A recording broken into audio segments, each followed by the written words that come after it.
أن القرآن أيضا قد يطلق على هذا الكلام النفسي القديم كما يطلق على النظم المكتوب الحادث. فقال: والقرآن كلام الله تعالى غير مخلوق، وعقب القرآن بكلام الله تعالى لما ذكر المشايخ من أنه يقال القرآن كلام الله تعالى غير مخلوق ولا يقال القرآن غير مخلوق لئلا يسبق إلى الفهم أن المؤلف من الأصوات والحروف قديم كما ذهبت إليه. بسم الله الرحمن الرحيم. قال الإمام الشارح رحمه الله تعالى: ولما سرها بأزلية الكلام غرض علامة ابتداني سے لديه دینا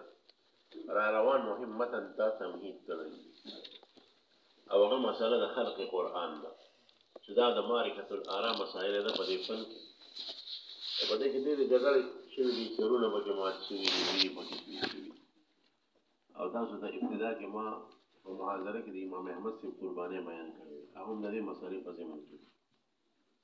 معتزله دا وایي چې دا قرآن د الله کتاب دی، دا منم، خو دا قرآن د الله کتاب دی په دې معنا چې د صفت کلام د الله پاک د ذات سره قایم دی، دا نه معنی الله لپاره صفت کلام نه سره نشته. اوس دلته جګړه زموږ شروع شوه د معتزله او فرقو سره، خاصم زموږ دلته معتزله دي. اگر چې بل طرف ته مجسمه ډېر ناروا کړي، معتزله د تفریط نه کار اخیستی دی، تنګۍ نه چې کوم څیز کې وسعت دی د هغې کې تنګي راوستې ده، او مجسمه د افراط نه کار اخیستی دی، هغه وسیع کار یې نور هم وسیع کړی دی، ناروا ته رسولی دی. هغه وایي چې ګوره همدا قرآن چې لفظي دی دا د الله د ذات سره قایم دی، د حوادثو قیام د الله سره صحیح دی. نو یو د افراط شکار شو،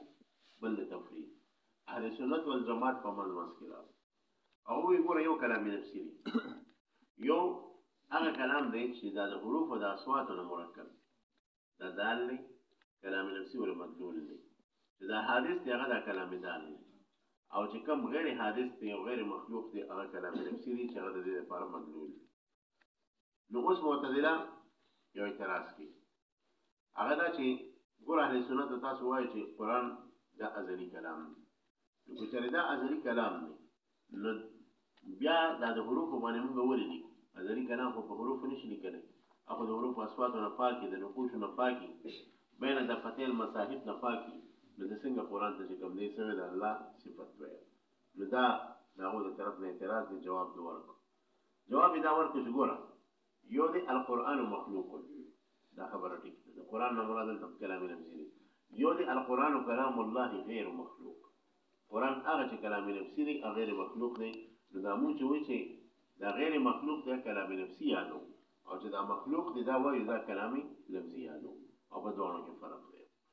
ولما سر بأزلية الكلام کله چې مصنف تصریح وکړه په ازلیت د صفت کلام سره، حواله تنبیه اوسې کوشش کو د دې تنبیه په دې خبره باندې على ان القرآن ايضا چې دا قرآن چې دا غرنګي قد يطلق على هذا الكلام النفسي القديم، کله دې اطلاق په کلام نفسي باندې کیږي، کما يطلق على النظم المتلو الحادث، کله کله د قرآن اطلاق چې کوم نه په هغه نظمي متلو حادث باندې کیږي. اشاره کې دې طرف ته چې د اهل سنت په نسبت باندې دا قرآن مشترک دی، او د دې یو فرد کلام نفسي دی، بل فرد څه شي کلام لفظي دی، او د مشترک لفظ کله اطلاق حقیقتا په کلام نفسي وشي او کله حقیقتا په کلام لفظي وشي. خلیل فقال والقرآن كلام الله تعالى غير مخلوق، نوې قرآن هغه چې کلام نفسي دی غیر مخلوق دی. وعقب القرآن بكلام الله، وې د لفظ قرآن نه په متن کې پس کلام الله لفظ وروړو. لما ذكر المشايخ دا خبر متکلمین وایي چې من انه يقال القرآن كلام الله تعالى غیر مخلوق، چې دلته به قضیه عنوان به قضیه له داسې ورکوي چې القرآن كلام الله غیر مخلوق، او داسې به نه وي ولا يقال القرآن غیر مخلوق، او داسې به چې قرآن غیر مخلوق دی، ځکه چې لفظ قرآن نه پس کلام الله نه وي. کېدای شي څوک دا ګمان وکړي چې یاره دې د هغې قرآن د قدم قایل دي چې کوم کلام لفظي دی، پوه شوې که لکه څنګه چې مجسمه دي. نو لهذا احتیاط په تعبیر کې پکار دی. ولا يقال القرآن غیر مخلوق لئلا يسبق الى الفهم، اصل چې فهم ته دا خبره سبقت وکړي چې ان المؤلف من الاصوات والحروف قديم، چې مرکب د اصوات د حروف نه قدیم دی. کما ذهبت الیه الحنابلة جهلا او عنادا، لکه ذهاب کړي دي طرف ته حنابلو او د دې چې کوم متبعین دي فی عصرنا هذا اللامذهبیه، پوه شوې؟ لکه دې زمانه کې غیر مقلدین هم دا مسلک دی، لکه دې طرف ته هغه مجسمو حنابلو ذهاب کړي د جهل په وجه یا د عناد په وجه. نو زموږ د خدای عناد په وجه کې صفا خبره ده. واقام غير المخلوق مقام غير الحادث او خیال کړي نو دا وایي چې القرآن كلام الله غیر مخلوق دا نه وي چې غیر حادث دا غیر حادث لفظ ول استعمال نکوه ملي کې دې طرف ته اشاره ده چې اصل کې دا غیر مخلوق او غیر حادث یو شی دوی مدې طرف ته اشاره ده چې دا مسله په تاریخ کې مشهور ده په لفظ مخلوق او غیر مخلوق نه په لفظ حادث او غیر حادث باندې پېښ وکړم واقام غیر المخلوق مقام غیر الحادث تنبيه على اتحادهما دې طرف ته تنبيه ده پاره چې لفظ غیر حادث او لفظ غیر مخلوق یو شی وقصدا الى جري الكلام الى وفق الحديث حيث قال او دې چې یو حدیث کې راغلی او کې لفظ غیر حادث په غیر مخلوق استعمال شوی دی او غده دا چې القرآن كلام الله تعالى غیر مخلوق ومن قال انه مخلوق فهو كافر بالله العظيم پېښ وکړي دا به موجوده لیکن دا وجه کمزوري ده ځکه دې حدیث مبارک د محققین رائے ده چې دا موضوع دی منګړه مولانا قاری سے په المسلوب فی الحديث الموضوع او علامه جلالدین سیوطی سے کتاب دی الآلی المسلوبه فی الاحاديث الموضوعه باغی کی او علامه ابن الراق الكنانی کتاب لیکل دی تنزیه الشریعه المرفوعه عن الاحاديث الشریعه الموضوعه دې ټول په دې باندې اتفاق کړی د حدیث وروړي چې هذا حدیث مختلف وموضوع وكذب پیغمبر باندې د حدیث موای اگر چې دا قضیه صحیح ده او د سلفونو ثابته ده ومن هذا الحديث لدی دې احادیث دي چې په خپل خبرې خو د پیغمبر نه باندې ثابته او یو د سلفو کې به څه کلام خبر باندې به شوګنه سلفو کې به څه کلام لکه ورا حيث قال عليه السلام القرآن كلام الله تعالى غير مخلوق ومن قال انه مخلوق فهو كافر بالله العظيم وتنسيسا على محل الخلاف بالعباره المشهوره او دپاره دي چې تسریع شي په محل خلاف باندې په عبارت مشهوره سره فيما بين الفريقين د فريقين په منځ کې چې د اهل سنت او معتزله ځکه هغه عنوان دي مسلې لا دا قرآن غیر مخلوق او د قرآن مخلوق ورکړي دپاره دي چې باغی تنسیس او تشریح وشي وهو ان القرآن مخلوق وغا محل اختلاف دا دی شي ټول دا وایي چې قرآن مخلوق دی او غیر مخلوق یا غیر مخلوق دی ولهذا تترجم هذه المسألة دا وجه چې مترجمه ده او معنونه ده مسأله په تاریخ کې بمسألة خلق القرآن او د مسألې کتابونه لیکلي شوی شرط وتحقيق الخلاف بيننا وبينهم يرجع إلى إثبات الكلام النفسي ونفيه وإلا فنحن لا نقول بقدم الألفاظ والحروف مثلا اصل اختلاف د کلام نفسي نسبت په کلام نفسي کې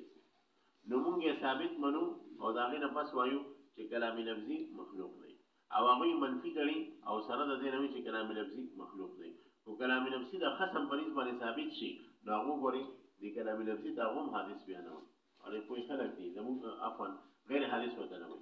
او کلام نفسي دا مسله د معتزله په شان ثابت شي موږ به د خبره ثابت وکړو نو هغه بیا لفظ د قرآن چې کوم د حروف او د اصوات او مرکب دي تم زموږ په شان څه وي حدیث وي پېښ وکړي او چې کلام نفسي ثابت نشي نو بیا هغه چې کوم دی همدا دا کوم قرآن چې د حروف او د اصوات او مرکب د چرم د الله پاک سره قائم نه کوي پېښ وکړي او که ثابت هم شو نو هغه د کلام نفسي د الله پاک سره قیام نه کوي پېښ وکړي او د ټول پریز باندې د قرآن چې کوم لفظي دی دا د موږ او د معتزله ټول پریز باندې حادث دی اختلاف اصل کې څه شی دی کلام نفسي کې موږ یې ثابت منو او هغه نه مني ګوره ورته نو دی دا وایي وتحقیق الخلاف بیننا وبینهم وتحقیق د اختلاف زموږ دا وایي په منځ کې دا دی يرجع الى اثبات الكلام النفسي ونفي دا راځي کېږي اثبات کلام نفسي ته نفي د کلام نفسي ته والا كجرد سنين فنحن لا نقول بقدم الالفاظ والحروف بالفرض وزمو په نسبت کلام نفسي ثابت نشي ورموږ د کلام نفسي ته قدیم نه وایي لکه چې حنابلة مجسم وایي پېښ موږ د بیا حدیث وایي نو وإلا فنحن لا نقول بقدم الألفاظ والحروف وهم لا يقولون بحدوث الكلام النفسي كشرداني مريض كلام النفسي ثابت شيء وشرد نسبة حديث نبي بها متقدم ويتشرف ودليلنا ما مر أنه ثبت بالإجماع وتواتر النقل عن الأنبياء أنه متكلم ولا معنى له سوى أنه متصف بالكلام ويمتنع قيام الليل آيتوني كذا الله فاك تكلم ولا كلام نسبة راغره ودليلنا ما مر أنه ثبت بالإجماع إذا خبر الإجماع ثابت ذا أو تواتر نقل الأنبياء أنه متكلم قال الله ولا معنى له أو مطلب صرف ذا جوړي سوى أنه متصف بالكلام صرف دا مطلب جوړي چې الله پاک متصف په صفت کلام سره ويمتنع قيام اللفظ الحادث بذاته تعالى أزبل طرف ته دا خبر ممتنع ده چې الله پاک د ذات سره دی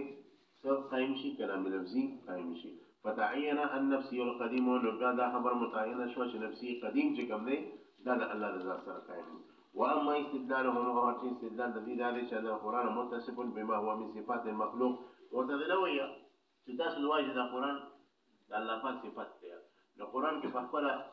داسې الفاظ راغلي دي چې هغه دې طرف ته اشاره کوي یا چې دا قرآن حادث دی. لکه لفظ تنزیل په قرآن کې راغلی نزلنا پیش کړی او تنزیلا نزول دا خو انتقال دی، دا خو د کلام نفسي صفت دی. او داسې نور داسې صفات راغلي دي چې هغه کلام حادث ته ورځي او کلام نفسي ته نه ورځي. نو دې سره به څه کوي پیش کړی. بله خبره دا ده چې موږ دا وایو اهل سنت په دې متفق ده چې الله پاک په قرآن سره تحدي ورکړی ده، چیلنج یې ورکړی ده. او تحدي په کلام نفسي باندې نه کېږي، دا په کلام نفسي کېږي. ځکه کلام نفسي خو د توقع بشر نه بهر دی، چې توقع بشر نه بهر دی نو په هغې سره خو تحدي نه کېږي. پوه شوه بګم. او تحدي چې کېږي په داسې څیز سره کېږي چې د توقع بشر د لاندې د بشر د طاقت د لاندې نو هغه کلام نفسي دی. نو د دې نه خو معلومېږي چې دا کلام نفسي د الله پاک صفت دی. خبره باندې پوه شوه که دا خبره کړې ده. واما استدلالهم او هر شي استدلال د دوی چې ان القرآن متصف د معتزله وایي چې دا قرآن حادث دی. ځکه چې په قرآن کې داسې صفات ذکر دي چې هغه اشاره کوي دې طرف ته چې قرآن حادث دی. تحدي ورکړی دی، تحدي خو په کلام لفظي باندې یا نو دې نه معلومېږي چې قرآن څه شی دی حادث دی.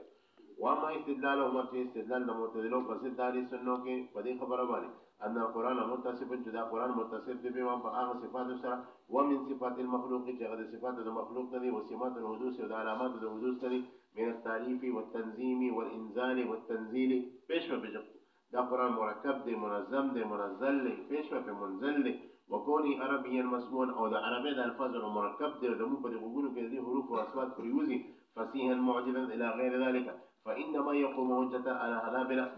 دا دې په خبره فإنما له جواب ورکړي چې جناب چې ته وایې چې دا کلام خو حادث دی ځکه دې کې دا صفات چې کوم راغلي دي د تنزیل او د انزال او د تنظیم نو د دې تقاضا ده چې دا قرآن د ښه حادث شي دا زموږ په خلاف حجت نه جوړېږي، دا د حنابلو په خلاف حجت جوړېږي ځکه هغو دې کلام لفظي ته د الله پاک صفت وایي. موږ خو دې کلام لفظي ته حادث وایو او موږ چې کوم کلام ته د الله پاک صفت وایو هغه د دې لفظي د لاندې لفظي دی، هغه لفظي د الله تعالی د ذات سره قایم دی او دا غي دا صفات دي تنزيل او منزل او خبره باندې پېښ وکړه. ها نو فإنما يقوم حجة انه دا خبره دي قائمي حجت دلیل على حنابلة فزد حنابلة مجسمو کې لا علينا فزد اهل سنت کې لأن قائلنا ذکر اهل سنت قائل بحدوث النظم بحدوث النظم سره بحدوث تنزيل او انزال سره پېښ وکړه. وانما الكلام في المعنى القديم اصل اختلاف او زمون کلام چې په معنا قدیم کې دي چې کوم کلام نفسي دي موږ ثابت کړو تاسو ثابت نه کړئ. چلو والمعتزلة لما لم يمكنهم إنكار كونه تعالى متكلما ذهبوا إلى أنه تعالى متكلم بمعنى إيجاد الأصوات والحروف في محلها وإيجاد داوزوي چې معتزله ته خدا پته چې الله پاک متکلم دی او د متکلم دا معنا چې صفت کلام سره قائم دی ځکه د مشتقي اطلاق چې په یو شی باندې کې نو مبدا د اشتقاق په طریقه ولا باندې په غشي سره قائم دی. صحیح نو کله چې د دې خبره د دې انکار نشو کولی نو پس پر د وس انډاګانو خېلو کله یو څنډه خېږي دی په زور سفر د 2 سنداګانو کې جوړه داسې چې دی وی چې کلم الله يتكلم الله معنا دا چې خلق الكلام في اللوح المحفوظ. پېښ وکړي خلق الكلام في اللوح المحفوظ او دا غرنګي تكلم الله خلق الكلام في جبريل او خلق الكلام في انبياء عليهم الصلوات والتسليم. پېښ وکړي نو موږ دا په ډېر عجیب تعبیر تاو بیا هم الله د متحرک ویل شو په دې معنا باندې چې خلق الحركه في الغير.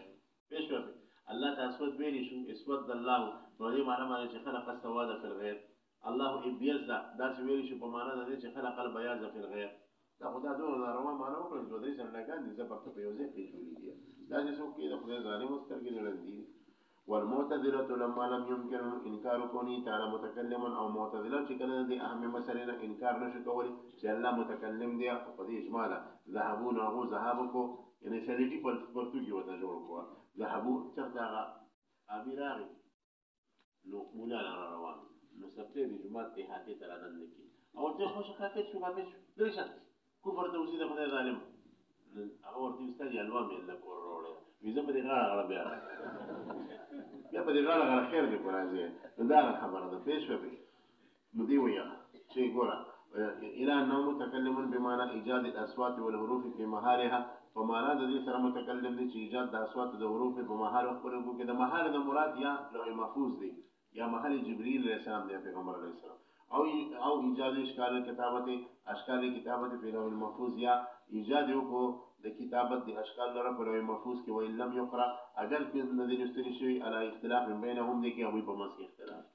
بعد شيء ولو استشي ذا القرآن بعد شيء ويلي كوني ذي استدى القرآن نبي ما لا ذا المصدر وأنت خبير أو تتخبط ذا بأن المتحرك هذا متحرك ما لا ذا شيء خلق الحركة في الغير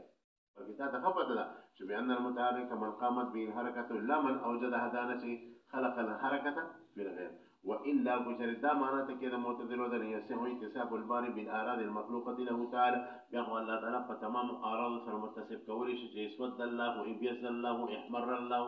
إخزر الله ومعنى ذاك وجه خلق السواد في الغير وخلق البياض في الغير أو خلق الأمرة في الغير بيقوى فتمام أعراض سر الله متسب كي والله تعالى والله أو الله تعالى عن ذلك علوا كبيرا وشت وقات ذي سيزوننا شلو. ومن أقوى شبه المعتزلة أنكم متفقون على أن القرآن اسم لما نقل إلينا بين دفتي المصاحف تواترا وهذا يستلزم كونه مكتوبا في المصاحف. هذا ما قبل صار من الثلاثين. معتزلة وجدت سوية القرآن ده حديث نبي غير حديث كلام الله. لكن كذا ده غير حديث لبيا تاسو القرآن تعريف ده سوى كمان تسير على كلام النبي ورثي.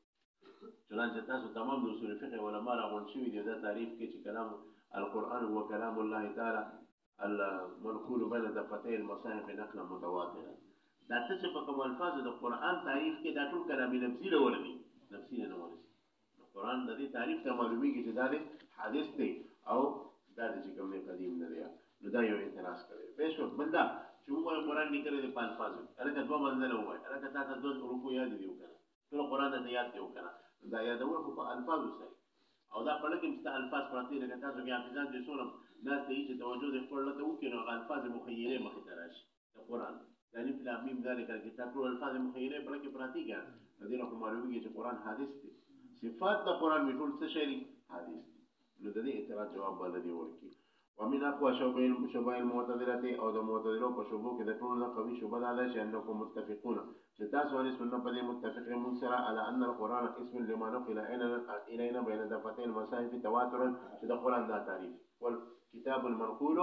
الينا بين دفتي المصاحف تواترا او دا تعریف دی ورثي کلامي لفظي لرا وهذا يستلزم كونه مكتوبا في المصاحف او دا تعریف مستلزم دی خبر الله دا قرآن دی مکتوب دی په مصاحفو کې مقرون بالالسن مقرون بالالسن سره مسموع بالاذان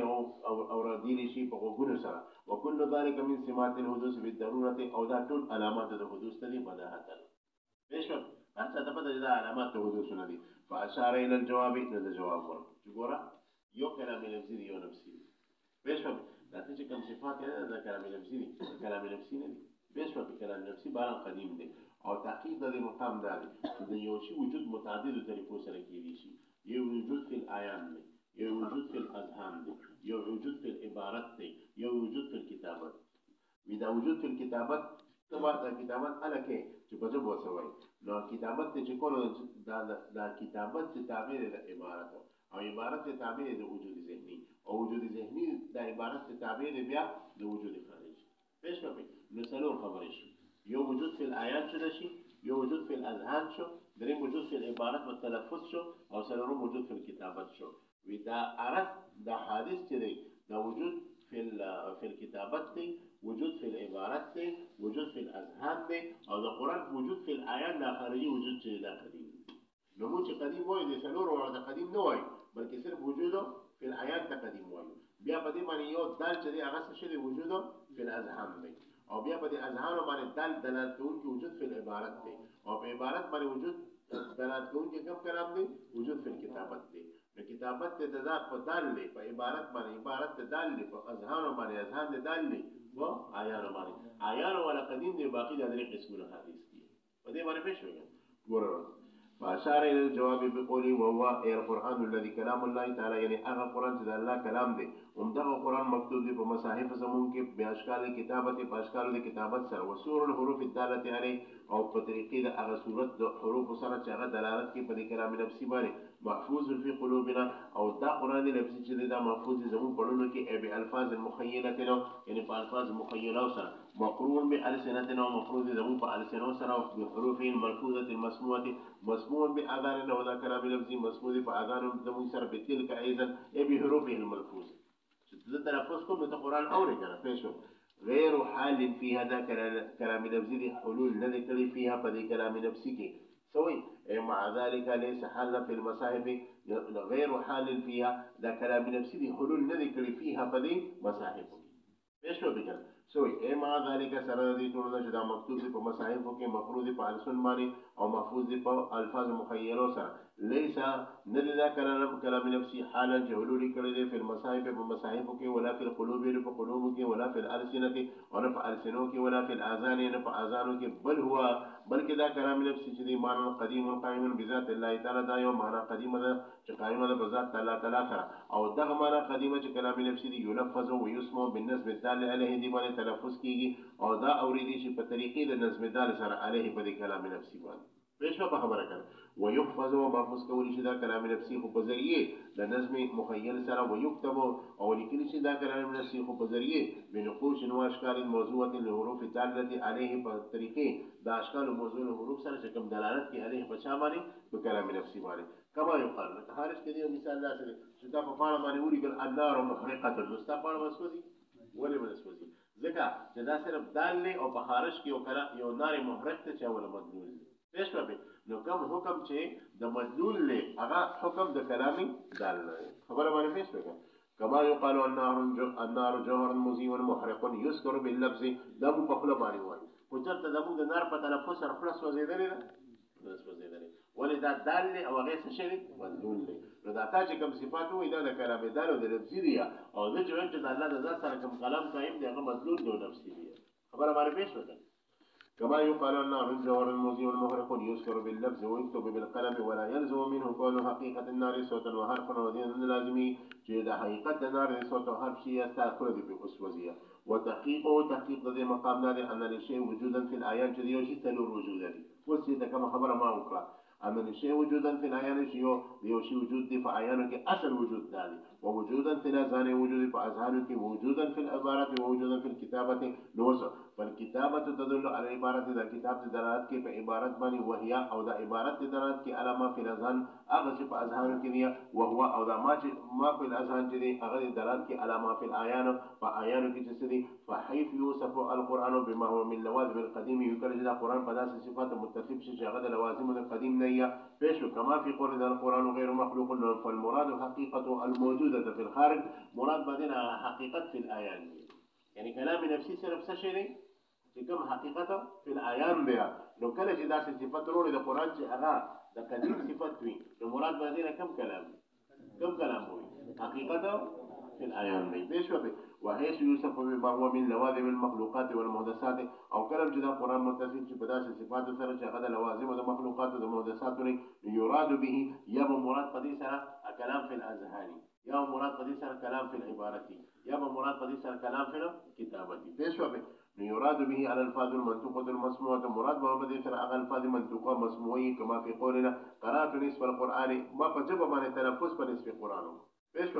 او المخيلة يابد مراد مخيلة كما في قولنا حفظت القرآن وكان في ذهني ما بزين كده مراد الفاظ مخيلة دي ده ما في الأذهان صفة شيء او يراد به الأشكال المنقوشة ده ما في الكتابة شيء يوم مراد قضية سراغ أشكال منقوشي كما في قولنا يحرم للمحدث مس القرآن چې حرام دي د محدث لپاره چې کوم نه مست قرآن خبره باندې بیس وکړه یاد وکړئ مثال دی